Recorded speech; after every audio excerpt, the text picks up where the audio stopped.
মেসিকে নিয়ে এখন পর্যন্ত দুশ্চিন্তায় আছেন আর্জেন্টিনা। কোয়ার্টার ফাইনালে না খেলার সম্ভাবনা বেশি। কোপা আমেরিকার গ্রুপ পর্ব ম্যাচ শেষ করেছে পেরুর সাথে 2-0 গোলে পেরুকে হারিয়েছে আর্জেন্টিনা। গ্রুপ পর্বের সেরা দল হিসেবে নির্বাচিত হয়েছে আর্জেন্টিনা। ইনজুরির কারণে পেরুর সাথে শেষ ম্যাচ খেলা হলো না মেসির। এবার মেসিকে নিয়ে দুশ্চিন্তায় ভুগছেন আর্জেন্টিনা। ইনজুরি থেকে এখন পর্যন্ত সুস্থ হয়ে উঠতে পারেনি মেসি। শোনা যাচ্ছে কোপা আমেরিকার কোয়ার্টার ফাইনালের ম্যাচ নাকি মিস করতে পারেন।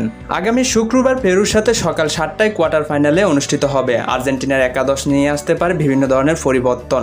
দলের সাথে যোগ দিয়েছেন লিওনেল স্কলোনি। এক ম্যাচের জন্য নিষিদ্ধ ছিলেন তিনি। এক প্রকার বলতে গেলে গ্রুপ পর্বের ম্যাচগুলোতে আর্জেন্টিনার সাইড বেঞ্চের খেলোয়াড় দিয়ে পরিচালনা করেছিলেন। এদিকে দিন যাচ্ছে আর আনহেল ডি মারিয়ার দিন দিন ম্যাচ যাচ্ছে। ম্যাচ বলতে ডি মারিয়ার শেষ ইচ্ছা ছিল কোপা আমেরিকা খেলে অবসর নেবে। বিশ্বকাপ জেতার পরে ডি মারিয়া এক সাক্ষাৎকারে বলেন, বয়স হয়েছে আমার অনেক, এখন তরুণদেরকে একটু সুযোগ করে দেওয়া প্রয়োজন। আমার স্বপ্ন ছিল একটা বিশ্বকাপ জেতার, সেটা আমি জিতেছি, তবে এখনই অবসর নিচ্ছি না।